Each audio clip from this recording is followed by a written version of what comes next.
Doni terpaku. Napasnya berat, keringat dingin mengalir di pelipisnya. Perlahan, ia menoleh ke belakang. Sosok wanita itu sudah berdiri di depan warung, lebih dekat dari sebelumnya. Tubuhnya kurus, kulitnya pucat kebiruan, dan matanya kosong menatap Doni tanpa berkedip. Senyumnya melebar, terlalu lebar, seperti rahangnya bisa patah kapan saja. "Mas, nasinya kurang banyak." Suara itu terdengar lebih dalam, serak, seperti berasal dari tenggorokan yang kering. Doni tak bisa lagi menahan rasa takutnya. Ia berlari sekencang mungkin meninggalkan warung, tak peduli dengan dagangannya. Namun, sebelum ia benar-benar menjauh, ia sempat melihat sesuatu di sudut mata. Di dalam warung, di balik bayangan remang, ada sosok lain. Duduk membungkuk, dengan piring kosong di depan mereka. Bukan hanya satu, ada lebih banyak dari mereka.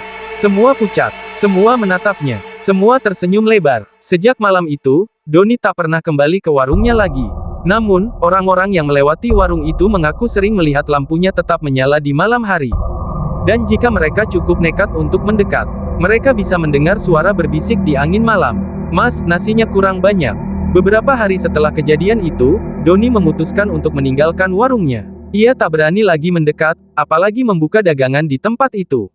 Tapi cerita tentang warung angker itu menyebar dengan cepat di kalangan warga sekitar.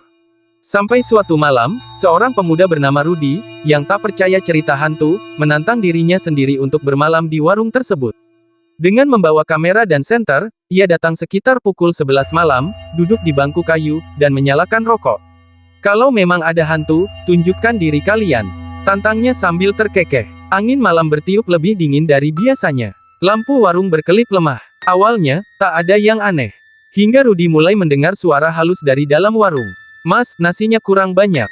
Rudy menegang. Senter di tangannya mulai bergetar. Ia menyorotkan cahaya ke meja warung. Di sana, ada seporsi nasi kucing yang masih mengepul. Rudy mundur, napasnya memburu. Ia ingin berlari, tapi kakinya terasa berat. Lalu, terdengar suara langkah kaki menyeret dari dalam warung.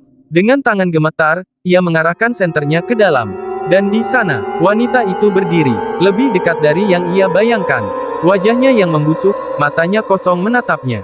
Tapi bukan hanya satu. Di belakang wanita itu, ada puluhan sosok lain.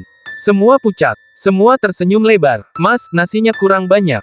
Rudy menjerit. Ia terjatuh, merangkak mundur, lalu berlari sekuat tenaga meninggalkan warung itu. Esok paginya, warga menemukan kameranya tergeletak di depan warung. Saat diperiksa, hanya ada satu rekaman di dalamnya. Video terakhir yang direkam Rudy. Di akhir rekaman, terlihat wajah pucat seorang wanita, menatap langsung ke kamera, sambil berbisik. "Sekarang, giliranmu yang menemani kami." Setelah kejadian Rudy, warung tua itu semakin terkenal sebagai tempat angker.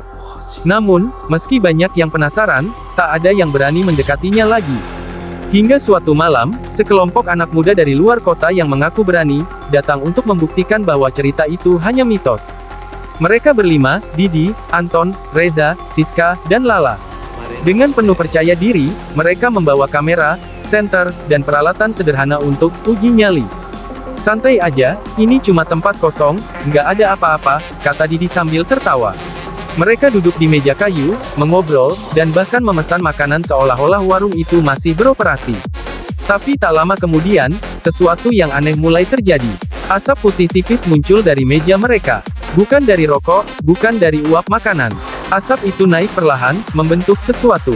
Seporsi nasi kucing, masih mengepul. Mereka terdiam. Udara di sekitar tiba-tiba menjadi dingin, nafas mereka membentuk embun meski cuaca seharusnya panas.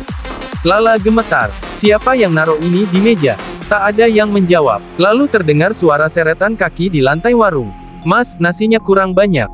Siska menjerit, senter yang dipegangnya jatuh ke tanah. Saat cahayanya berputar, mereka melihat sesuatu di dalam warung. Sosok wanita itu berdiri di sana. Tapi tidak sendiri. Di belakangnya, lebih banyak sosok bermata kosong, kulit mereka membiru, membusuk, dengan senyum yang tak wajar. Anton mulai membaca doa, tapi suara mereka semakin mendekat. "Mas, nasinya kurang banyak." Didi mengambil kamera dan merekam. Tapi saat melihat layar, ia nyaris melemparkannya.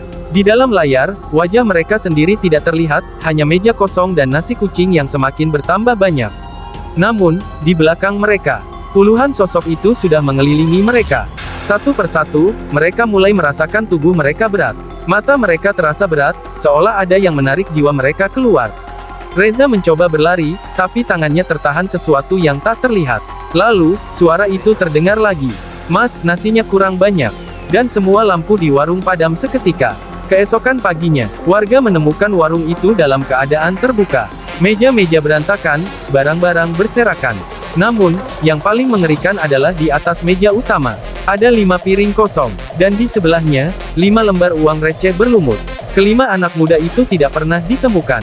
Namun, beberapa orang yang masih berani melewati warung itu mengaku melihat sesuatu yang lebih mengerikan. Jika ada yang cukup berani untuk menatap ke dalam warung setelah tengah malam. Kini, ada 5 sosok tambahan di antara para arwah yang tersenyum lebar di sana.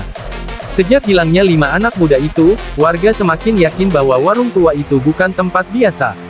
Tak ada lagi yang berani mendekat, apalagi melewati tempat itu saat malam tiba. Namun, waktu terus berjalan. Bulan berganti, tahun pun berlalu. Warung itu mulai ditumbuhi rumput liar, dinding kayunya lapuk, dan atapnya nyaris roboh. Seperti perlahan-lahan, warung itu tenggelam dalam waktu, seakan tak ingin lagi menarik perhatian siapapun. Doni, yang kini sudah membuka usaha baru di tempat lain, kadang masih teringat kejadian di warung lamanya. Tapi ia memilih untuk tak memikirkannya terlalu dalam. Baginya, beberapa hal memang lebih baik dibiarkan menjadi misteri. Suatu sore, saat ia sedang duduk santai di rumah sambil menikmati teh hangat, seorang teman lama datang berkunjung. Don, kamu tahu nggak? Warung tua itu akhirnya dirobohkan. Katanya mau dibangun taman kecil buat warga, ujar temannya. Doni terdiam sejenak, lalu tersenyum tipis. Mungkin memang sudah waktunya warung itu menghilang dari ingatan orang-orang. Malam harinya, ia keluar ke halaman rumah, menikmati angin sejuk. Tak ada lagi ketakutan, tak ada lagi bisikan aneh. Dan untuk pertama kalinya setelah bertahun-tahun, ia merasa benar-benar tenang.